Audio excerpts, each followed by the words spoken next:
From the station working for you, this is WRTV News at 11, streaming now.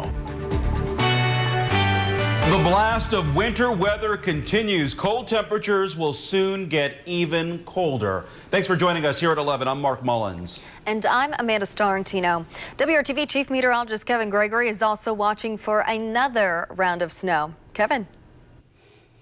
And at least for now, it's not snowing. Remember, 24 hours ago, Bloomington, Seymour, Greensburg had anywhere from 4 to 5 inches already.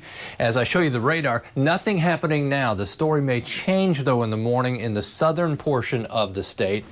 I'll show you the headlines for tomorrow. It includes about an inch of snow. Some isolated spots may see a little more. Notice I said wintry mix to the south. You'll see the colors here of pink showing up in just a second as we have that increasing chance for snow in central Indiana tomorrow. But it may begin with a little freezing rain snow mix from Bedford and Seymour, just south of Bloomington and Columbus as well. By mid-morning, you can see that pink moves a little more to the south, and some snow will begin to develop in central Indiana by early afternoon. We'll focus on other opportunities for snow and when temperatures will be very, very cold coming up. If you're still in shock over a higher than normal electric bill last month, you are not alone. How am I going to pay it? I'm a single mom. I work 3 to 4 nights a week at the hospital, and I go to school part-time. So it's like, how am I going to get it? How am I going to pay it? Several Hoosiers reached out to WRTV about increased heating and electric bills. Jennifer Hooper lives in a 2-bedroom, 900-square-foot apartment on the south side of Indianapolis. She says her IPL bill is usually around $70 to $80. Now it's up to $122. Hundreds of people posted comments on our WRTV Facebook page saying they're in similar situations. Lou Middleton with Duke Energy talked to us about why customers, no matter their provider, may be getting higher bills. The single biggest factor is the outdoor weather. And last year we did not have single-digit temperatures very often, if at all. And this year we have much colder weather. Another factor this year is that we have people working at home, and so they're using more electricity for cooking and washing. The kids are at home, and so that always drives the power bill up. We also reached out to IPL, whose spokesperson also says the weather and working from home are 2 factors contributing to higher bills. Here are some tips to keep your heating bill down. Reduce your thermostat to the lowest comfortable setting. Leave drapes or blinds open during sunny winter days to allow the sun to warm the house, and close them at night to help insulate your home. Have the heating and air conditioning system checked regularly to maintain performance, and change those air filters regularly. An uproar, swift backlash, and an apology tonight after a letter was sent to Hamilton Southeastern School's faculty members by their administration on Monday. The letter shares concerns from parents that discussion of the Black Lives Matter movement in the classroom is a distraction. WRTV's Cornelius Hawker shows us what the district is trying to do to make it right and how an apology is being met by some in the community. I just don't know how you fix what he's done. That's Alex Morales, an HSE parent and part of the Racial Equity Community Network. It's a group based in Fishers that works to get rid of cultural and racial misunderstandings. Despite the clarification and apology sent out by Superintendent Alan Borff, Alex thinks the damage is done. I don't know really that there is a moving forward with him in particular. I think it's probably a good thing that we're at this point where there is going to be a change. The initial letter sent to HSE faculty on Monday says a number of parents have shared concerns that educators are advancing the cause of Black Lives Matter and that students are, quote, being indoctrinated rather than taught. Borff then suggested the social movement be treated as a political issue. In the second letter sent out, Borff apologizes for the first message and calls Black Lives Matter one of the most significant issues of our time. Black and brown students need to be in a safe space throughout the city of Fishers, but in school as well. So it really took us off guard to see that was the response. Racial Equity Community Network says the initial letter seems to discourage teachers from discussing or supporting Black Lives Matter in the classroom. The group is asking everyone in their community to wear a black shirt all week in solidarity with the social movement. They hope more conversations and understanding will come from this, moving everyone forward together. It's a social justice movement that needs and demands change in policy and demands systemic changes so that we can continue to protect unarmed, in this case for Black Lives Matter, unarmed, innocent Black men and women and children from being murdered. Working for you, Cornelius Hawker, WRTV. We did ask Superintendent Borf if he would be available for an interview, but we were told no. The HSC School Board is having a regularly scheduled meeting tomorrow. Because of social distancing restrictions, only 5 seats are available to the community, but the meeting is also streamed live online. Today, the Big Ten formally announced what WRTV reported last week. The men's basketball tournament will be held in Indianapolis. That's in addition to the men's NCAA tourney. While it's still unclear what kind of crowds will be allowed, WRTV's Cameron Riddle found some bar and restaurant owners already consider it a win. The Big Ten tournament and March Madness setting up shop in central Indiana for an entire month could mean big business and customer madness. Pretty much the exact opposite of what you'll find tonight in the heart of downtown. Yeah, hopefully it'll be a nice change pace because it has been pretty slow ever since, March. So. Kyle Denton is the bartender and only server working the floor at Pearl Street Pizzeria and Pub in downtown Indy, just 1 block from Bankers Life Fieldhouse, which in normal times is a hot spot for Pacers fans before, during, and after a game. We typically be full, and people will be trying to get over to the Fieldhouse, but yeah, like I said, it's a restaurant, you never know, but definitely have more people than this. Even during the pandemic, Denton has seen crowds show up for game night, bringing enough customers that the place reaches its 50% capacity limit. That's why the possibility of customers coming from out of town for a full month of college sports is encouraging. Yeah, definitely the more events there are, we do see a lot more people. We have people calling in for large groups of people, and we can only have so many people in the store. Restaurants like Pearl Street are still waiting for some key announcements, like how many fans will be allowed at the games if they're allowed in at all. That complicates supply orders and staffing for some businesses. Because you don't want to order too much and have it go bad, we've kind of been running like, hey, we'll order stuff, and then if we run out, we run out. Even if fans aren't allowed inside the games, there's still a good chance they will arrive in Indy just to be near the action, only to watch it at a bar or restaurant. And for Denton, that is nothing but good news. Well, the more people come in here, the more money I make, so definitely very excited. Cameron Riddle, WRTV. Under current guidelines, sporting events in Marion County are limited to 25% capacity. At Bankers Life Fieldhouse, that's about 4,500 fans. WRTV is working for you as many Hoosiers continue to struggle with Indiana's unemployment system. The Department of Workforce Development has a new identity verification system in an effort to prevent fraud. At least one woman says she's had serious problems with it. Catherine Fleener filed for unemployment this week, the week of Christmas rather, and went through the ID verification process. For some reason, the documents she was required to upload were not verified. She says she called Workforce Development and waited 3 separate times to be connected to a video call to verify her account. The 3rd time I called, I decided I was staying on until I got through to somebody. It was 8 hours sitting on the system waiting for someone to connect on the video call. Well, Fleener says she finally got through at 4 a.m. She completed the necessary steps and received an email saying her ID was verified. But now, almost a month later, she's still waiting for her benefits. I can't believe that they think people should just wait. I mean, all these people are out of work, and other people have to be having the same problem. The Department of Workforce Development Commissioner has said that 71% of current claims have fraud indicators through the new ID.me system, meaning 3 out of every 4 claims require some sort of additional processing. We reached out to see what the issue is with Fleener's account. The Department of Workforce Development is trying to figure that out. We'll continue to ask until the situation is resolved. Hopefully the solution can help other Hoosiers as well.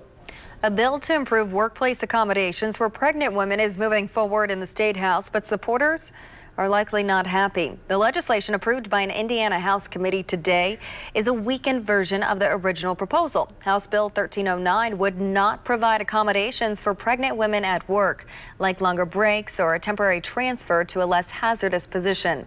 Instead, women could request accommodations from their employers, something they can already do without the law. A new executive order will impact people seeking refuge in the United States. On Thursday, President Joe Biden signed an executive order to rebuild the U.S. refugee resettlement program. The change raises the annual cap on refugee admissions to 125,000. That's a number much closer to the 110,000 cap put in place by President Obama before he left office. Last year, fewer than 12,000 refugees came into the U.S. The executive director of Exodus, a local group that assists with resettlement in Indianapolis, says this is a win, but it will take time and a lot of work to even get close to reaching the goal. We lost a lot of staff, a lot of institutional knowledge during these years, not just us, but many agencies, and some agencies shuttered completely.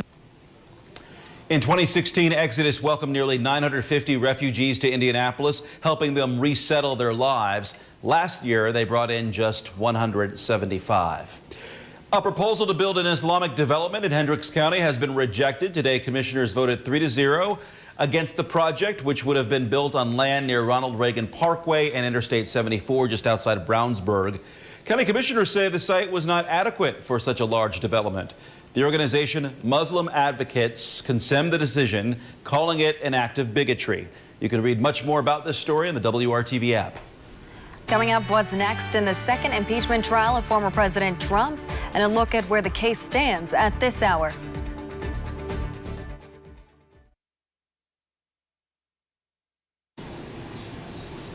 Opening statements begin tomorrow in the second impeachment trial of now former President Donald Trump. ABC's Faith Abube is in Washington tonight with the latest. House impeachment managers gaveling in day one of former President Donald Trump's second impeachment trial. The Senate will convene as a court of impeachment, intent on making sure the 100 senators seated as jurors remember the horrors of January 6th. In a graphic 13-minute video, haunting images that led to this moment, the impeachment trial.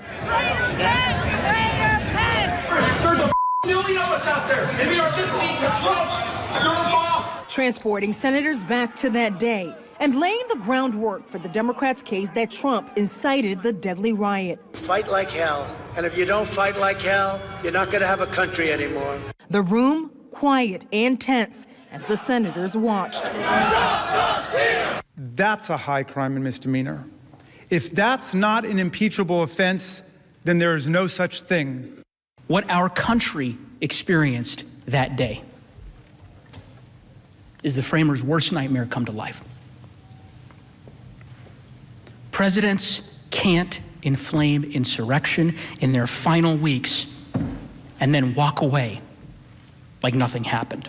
Trump's lead defense attorney, Bruce Castor, denouncing the insurrection, but also arguing the ex-president is not responsible for the insurrection. We can't possibly be suggesting that we punish people for political speech in this country.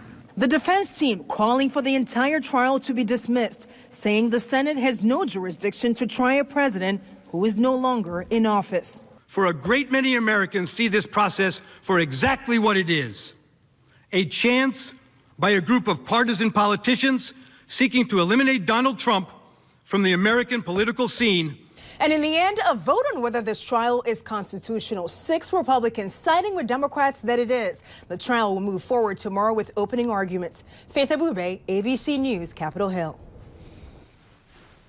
As promised, we'll focus on snow opportunities and the very cold temperatures. Where skies have cleared a little bit, look what happens. Kokomo and Muncie, 10 in Kokomo, 14 in Muncie, while it's 21 in Columbus, 22 in Bloomington. Now that all of central Indiana has snow in place, that will play a role in how cold we get for the second half of the weekend and early next week. Coldest blast yet is happening this weekend, Saturday night into Sunday. We've got some more light snow tomorrow. As I mentioned, we may wake up south of the Bloomington to Columbus line with a little freezing rain mixing with some snow. That should be fairly light. Then in the afternoon hours, 1 to 4, a little band of snow right in central Indiana, pushing to the south and east as we go into the evening hours. All indications are an inch with a little more in some spots expected. The big story and what will dominate the 7-day forecast and beyond will be cold temperatures, and the coldest we've seen so far, and that will push all the way to the deep south. Coldest temperature so far this winter in Indianapolis has been 0. The 12 below is not forecast for Indianapolis, but Kokomo up toward Peru and Logansport, 11 below Lafayette Monday morning. That's Monday morning. We got a little time to prepare for that. As far as what's happening tomorrow, the ice warnings are out for northeast Arkansas through much of Kentucky. If you're trying to drive south, tomorrow's not the day to do that. There's your strip of ice that stretches from eastern portions of Kentucky all the way down to Little Rock, Arkansas. For us, the snow in the afternoon, 23 degrees for the high. On Thursday, we're between weather systems, not much of a change in the temperatures, still dressing for lower 20s. The other shocker will be Valentine's Day. Temperatures in the single digits for highs. That sets the stage then for the coldest temperatures that roll in as we get to Monday morning. 6 below is what I'm predicting for Indianapolis on Monday morning. Chance for some light snow once again early next week as we get things started. But if you get chocolate for Christmas, it will not, or Christmas, for Valentine's Day, it will not melt for quite a while. Amanda? We're a little further in winter, definitely Valentine's Day. This Black History Month, WRTV is putting the focus on Black-owned businesses. It's part of our effort to highlight the challenges local businesses face as they fight to stay open during the pandemic. Graham Levy operates De Blue Lagoon on Pendleton Pike near East 62nd Street in Lawrence. The Jamaican Kitchen focuses on bringing authentic Caribbean food, culture, and atmosphere to the community. If you've ever been to the Caribbean before, the moment you approach the restaurant, and definitely when you come through the door, it takes you right back. The music, the vibrancy of the decor, the colors, the scenery. Like many other business owners, Levy says there have been positives and negatives over the past year.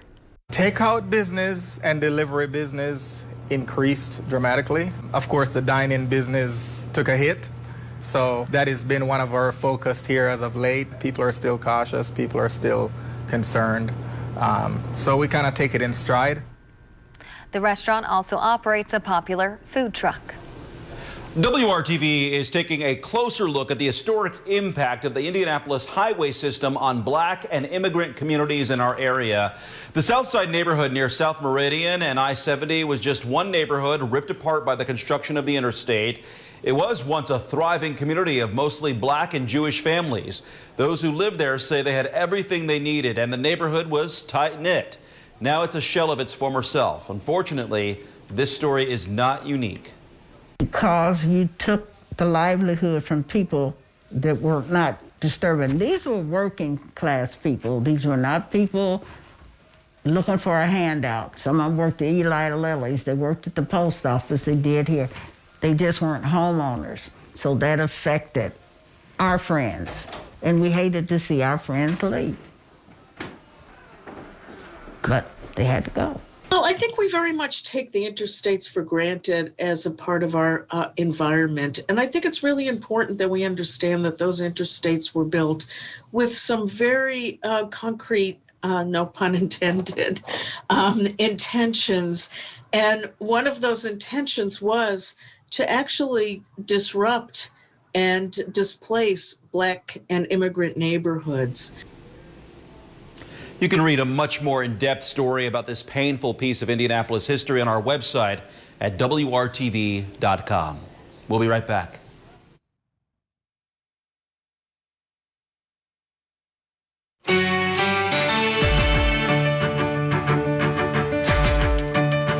I want to bring those things that I've learned and been a part of to IU to help take it to the next level.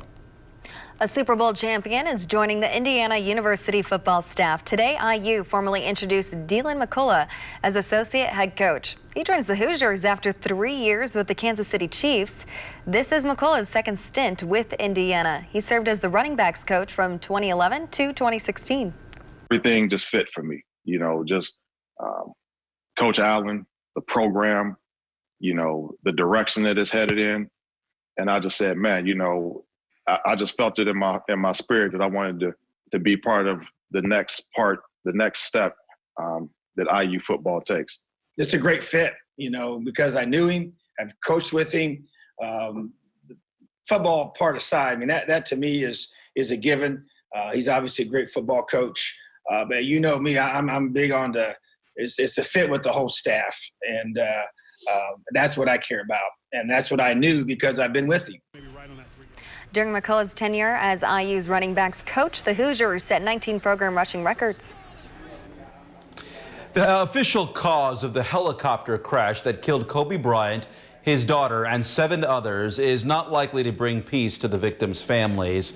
ABC's Marcy Gonzalez is in Los Angeles with why investigators are not calling the crash an accident and the lessons they say should be learned from this tragedy.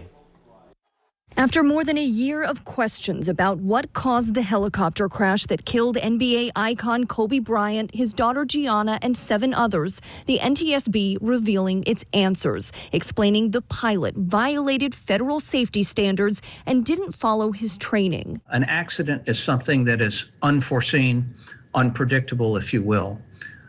Unfortunately, this wasn't. The federal investigation finding that as the helicopter climbed into the thick fog, pilot Ara Zabayan could no longer see where he was going and became spatially disoriented, telling air traffic controllers he was gaining altitude to fly above the clouds when in fact he was banking left and descending before crashing into a Southern California hillside. The pilot communicated with air traffic control on numerous occasions but did not declare an emergency. In the final seconds, the rapid descent, the pilot doesn't really know which way is up. Investigators also point out that as weather conditions and visibility worsened, Zabayan could have made an emergency landing at a nearby airport, but instead possibly felt what they describe as a self-induced pressure to keep flying, as to not disappoint his high-profile client. They also say he didn't file a backup plan before departing, which could have been a factor in the decision to continue in dangerous conditions. The lesson to be learned is for pilots to take this risk seriously.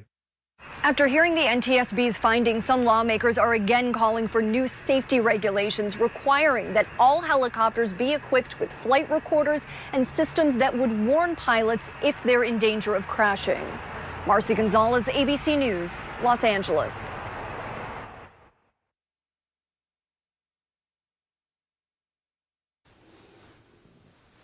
Again, south of a Bloomington to Columbus line first thing in the morning may have a little wintry mix of snow and some light freezing rain.